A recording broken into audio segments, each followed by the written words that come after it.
우리 호산나 찬양대 귀한 찬양 감사한데요. 우리 그 찬양에 응답하는 마음으로 우리 옆 사람과 이렇게 인사했으면 좋겠습니다. 당신을 위한 하늘의 상이 큽니다. 한번 이렇게 격려해 주시겠습니까? 당신을 향한 하늘의 상이 큽니다. 네, 우리 호산나 찬양대 찬양으로 많이 위로받고 우리 성도들에게 이 하늘의 복이 넘치기를 소원합니다. 여러분의 생얼이 자신 있으세요? 민낯이 자신 있으세요? 생얼이 자신 있으세요? 네. 우리 화장 안 한 얼굴을 우리가 생얼이라고 하잖아요. 근데 생얼과 비슷한 낱말이 있어요. 바로 똑같은 의미예요. 근데 민낯입니다. 그런데 여러분 여성분 남자도 마찬가지죠. 여러분 생얼이 더 민망하세요? 아니면 우리의 민낯이 더 부끄러울까요? 같은 말인데 생얼이 더 민망할까요? 민낯이 더 부끄러울까요? 민낯이겠죠. 요즘 이렇게 뉴스에 보면은 이렇게 여성 남성도 있고요. 연예인들이 자신의 생얼을 막 이렇게 사진으로 뉴스에 막 나와요. 그만큼 생얼이 자신 있다는 얘기 아니겠습니까? 그런데 꼭꼭 숨긴 우리의 민낯이 드러난다는 것은 좀 상상만 해도 조금 두렵지 않겠습니까? 제가 이번 주 말씀을 준비하면서 민낯을 유튜브로 검색해 봤어요. 구글로. 그래서 보니까 뭐뭐의 민낯 하니까 이런 말들이 쫙 나오더라고요.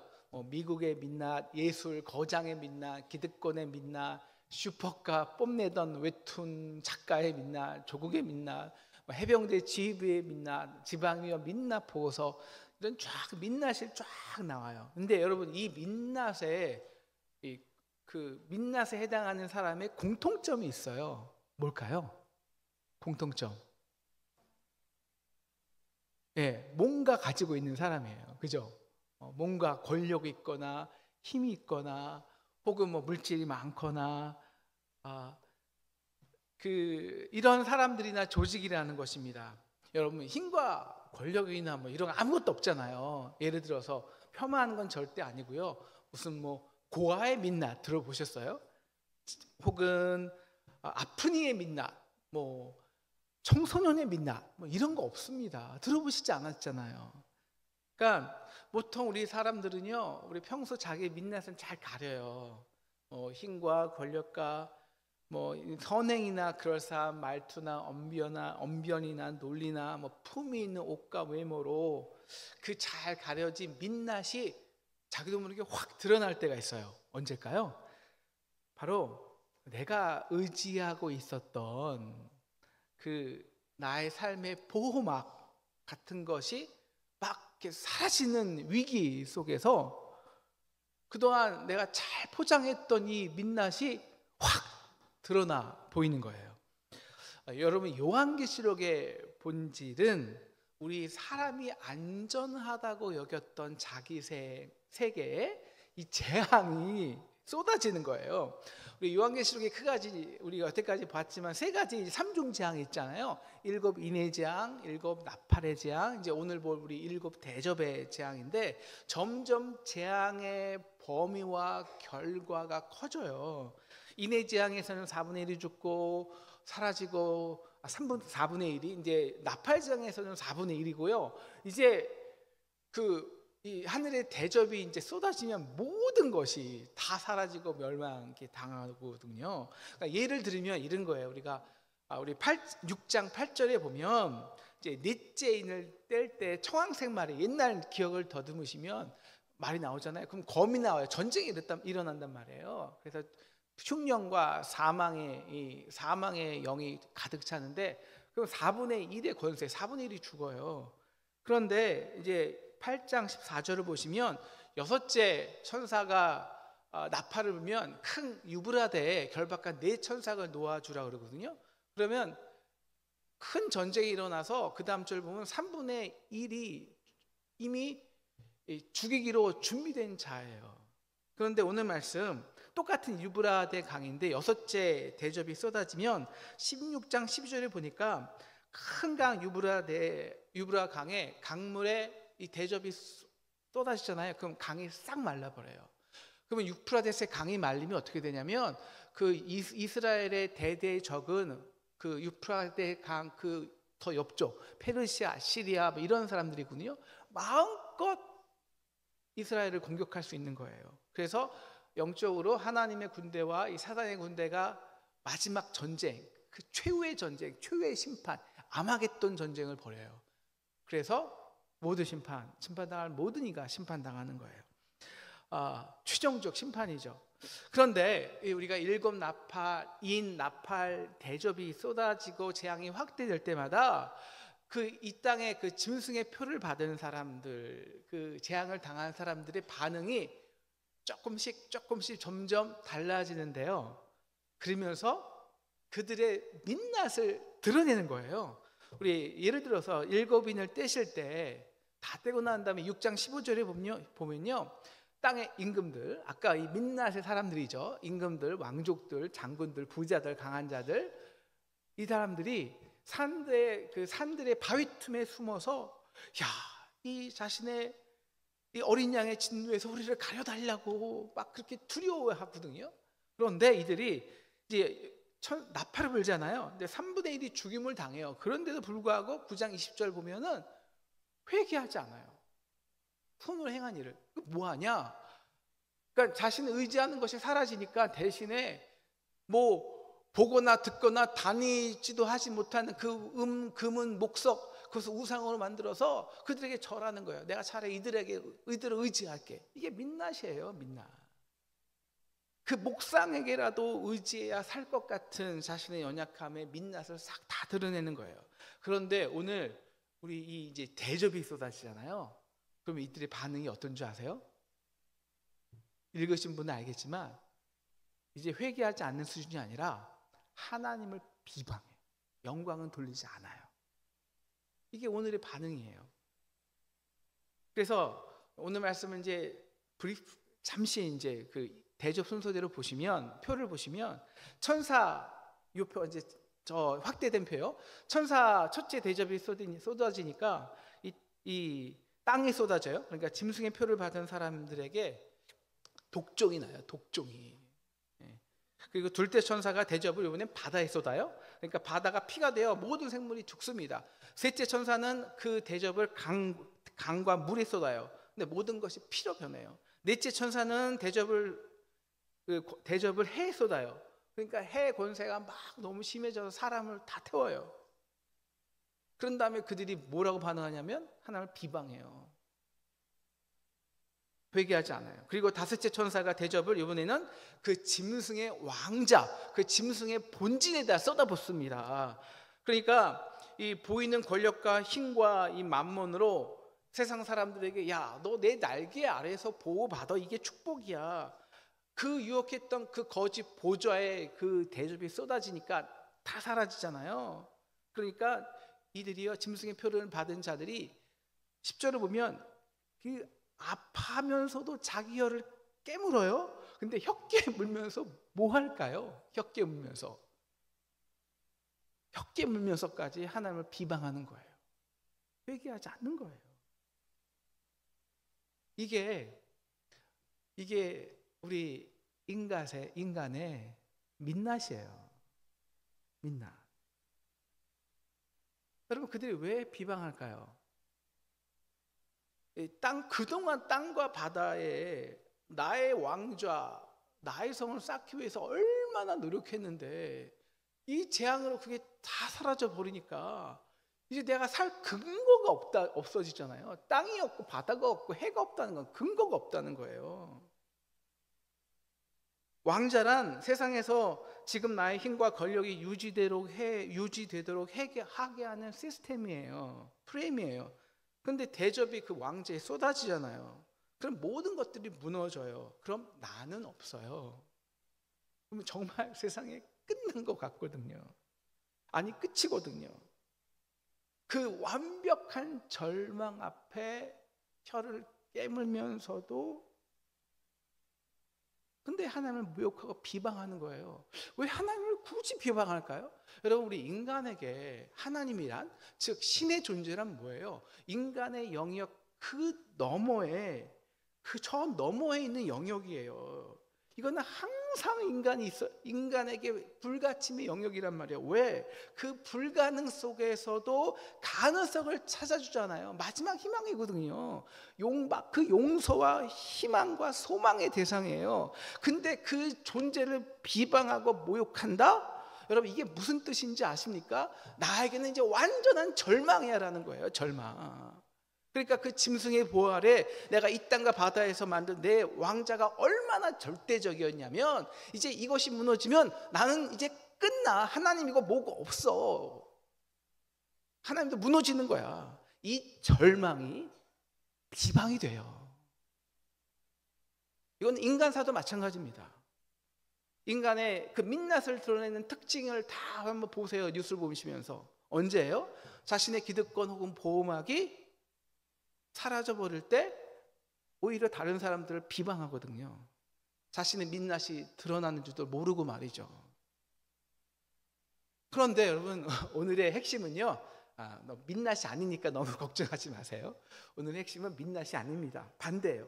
그래서 우리 15절을 우리 함께 읽으면 좋겠습니다. 시작. 보라, 내가 도둑같이 오리니 누구든지 깨어 자기 옷을 지켜 벌거벗고 다니지 아니하며 자기의 부끄러움을 보이지 아니하는 자는 복이 있도다. 이 복이에요. 그러니까 벌거벗지 않고 깨어 자기 옷을 지키는 자. 여러분, 요한계시록에서 계속 하는 말이 뭐예요? 흰옷 입은 자, 흰옷 입은 자. 그 흰옷 입은 자가 얼마나 복된지를 오늘 말씀 우리에게 말해주는 거예요. 역설적으로.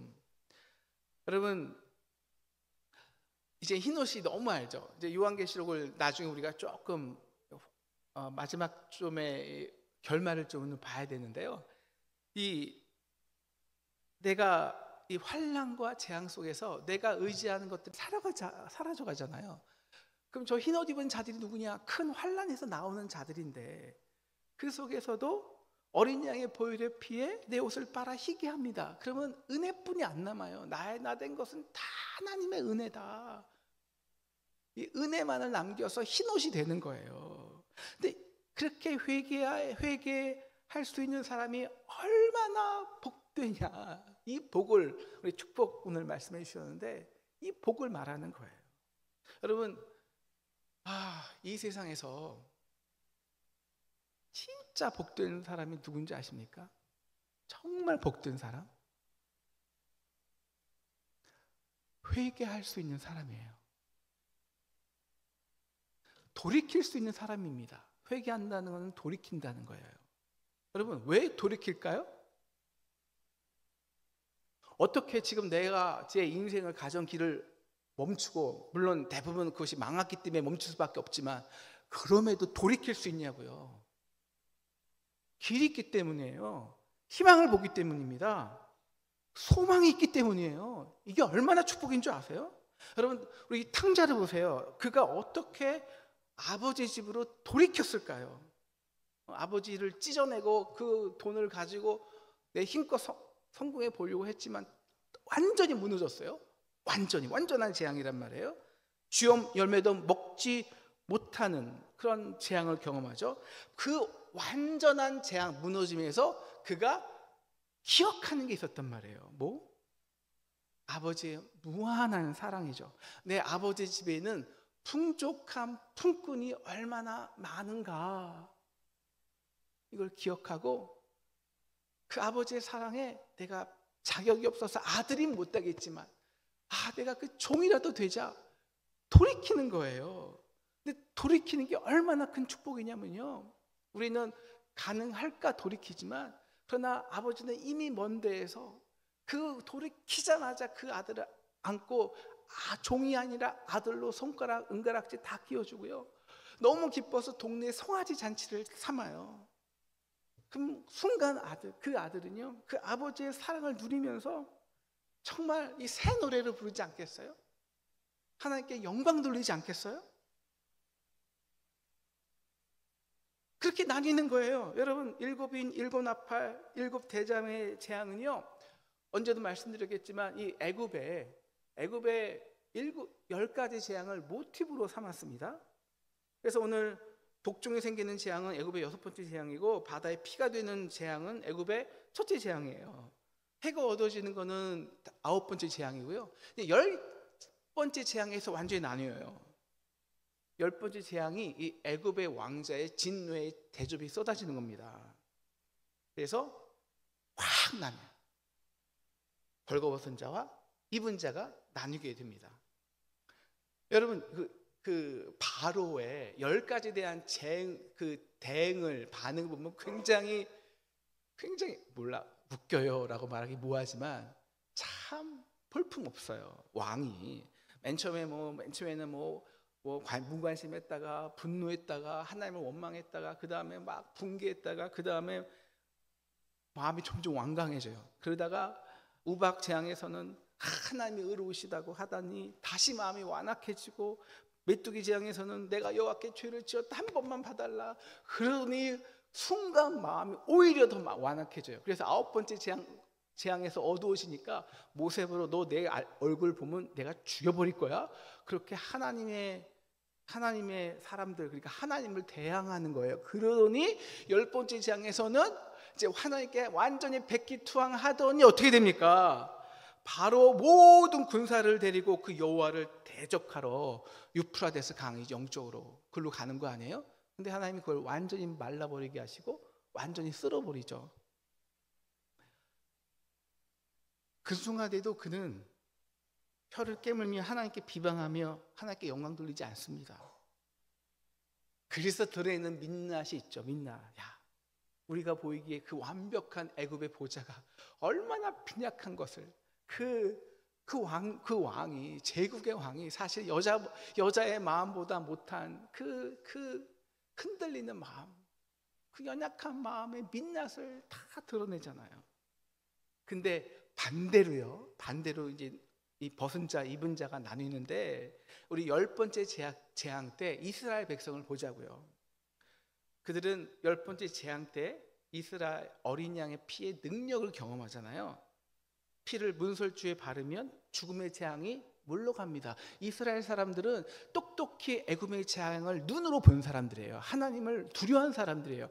그들도 죄인이잖아요. 야, 이번에 죽음마저 우리를 넘어갈까 두려웠어요. 그런데 문설주에 어린 양의 보혈의 피를 바른 사람, 이게 예수의 옷을 입은 거거든요. 가린 거거든요. 입은 사람은 정말 죽음이 넘어갔다고요.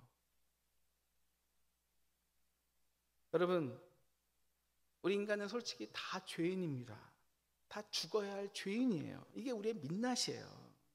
이스라엘도 애굽 백성과 뭐가 다릅니까? 똑같이 애굽의 고기, 술, 애굽이 주는 그 날개 아래 보호받고 싶어서 언제나 광야에서도 돌아가자 했던 사람들입니다.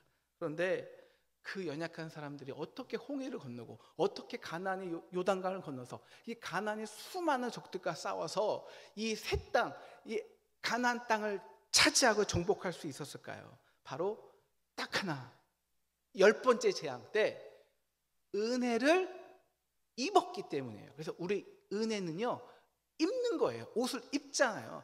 은혜는 만드는 게 아니에요. 주어진 것을 내가 일방적으로 입는 거예요. 공로가 없어요.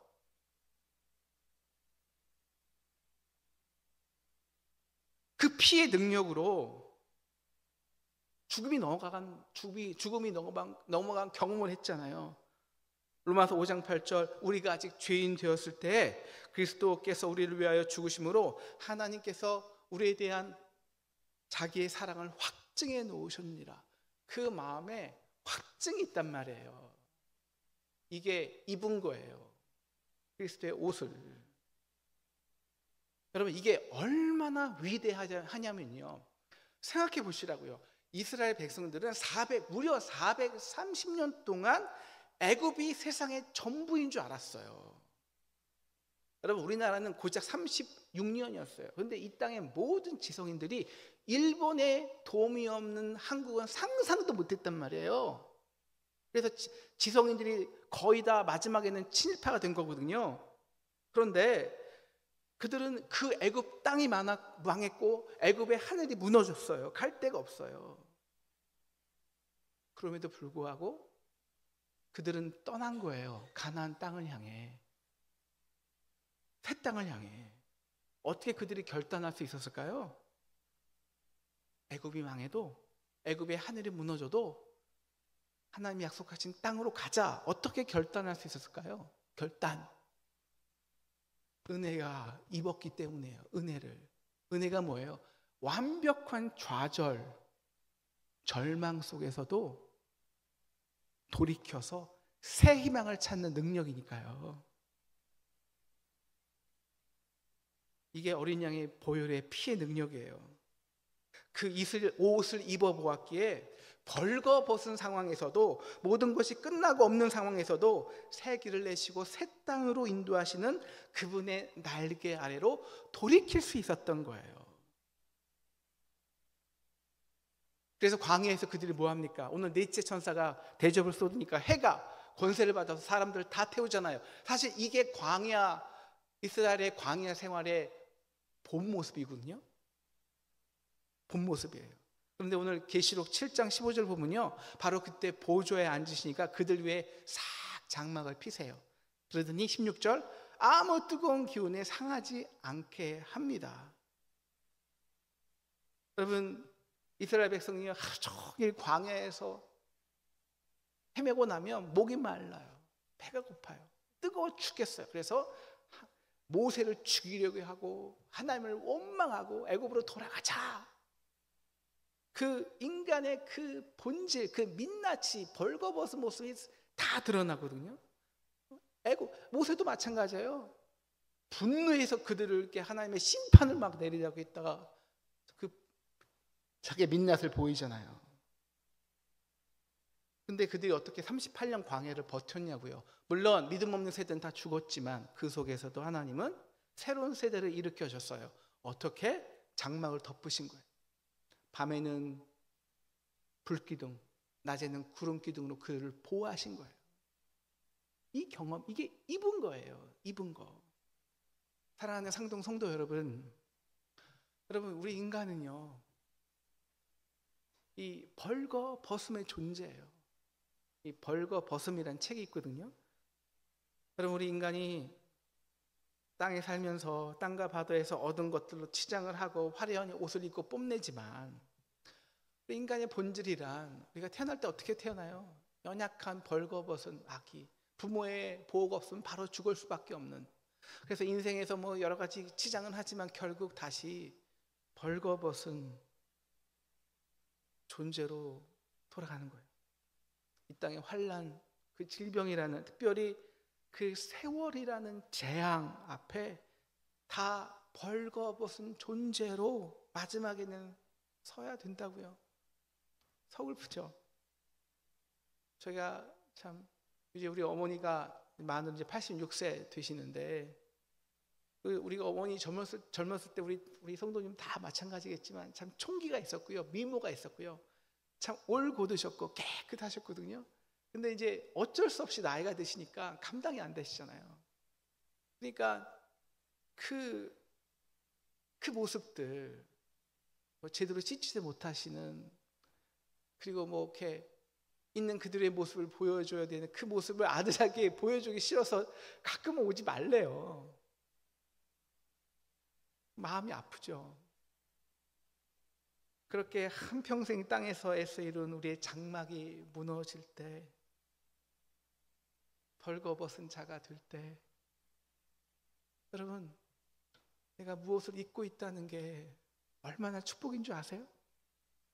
이게 우리가 매일 장례식 때 우리 고린도후서 5장 1절 3절을 항상 장례식에 나오는 말씀인데요, 우리 같이 한번 읽어볼까요? 고린도후서 5장 1절부터 3절입니다. 시작. 만일 땅에 있는 우리의 장막집이 무너지면 하나님께서 지으신 집, 곧 손으로 지은 것이 아니요 하늘에 있는 영원한 집이 우리에게 있는 줄 아느니라.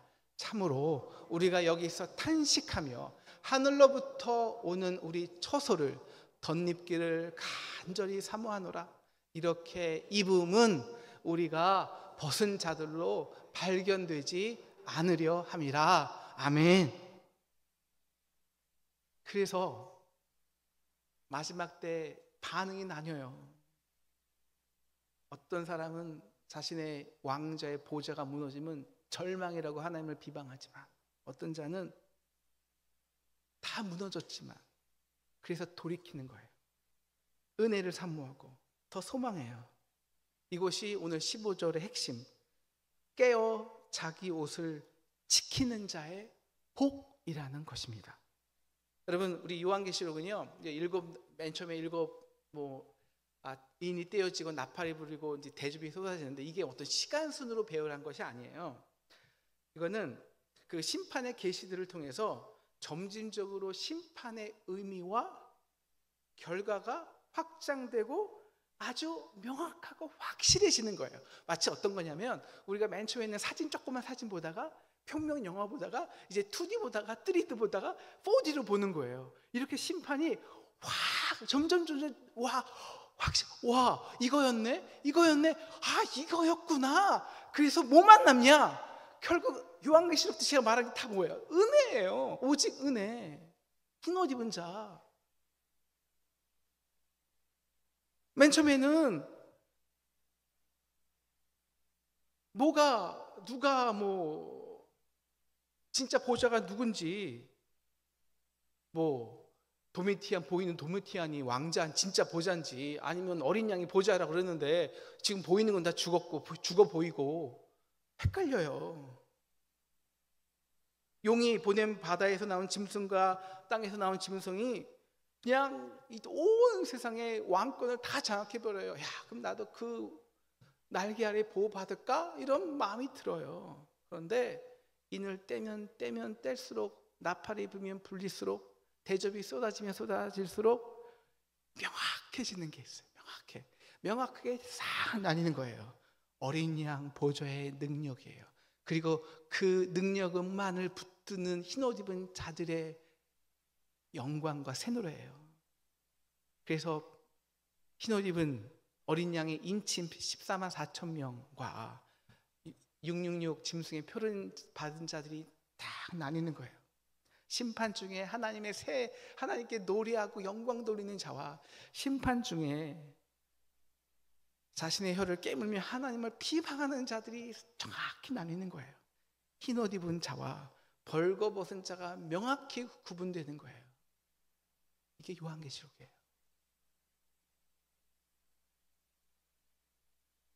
오늘 6번째 대접이 쏟아지고 이제 하나님과 짐승 사이에 최후의 아마겟돈 전쟁이 벌어지잖아요. 그럼 최후의 방어선 유프라티스 강이 다 말라버려요. 동방의 모든 왕들이 마음 놓고 우리를 침략한단 말이에요. 그러면서 우리의 모든 것을 빼앗아 가려고 그래요. 우리의 땅의 장막들을 무너뜨려요. 우리의 자녀까지 사로잡아 가요.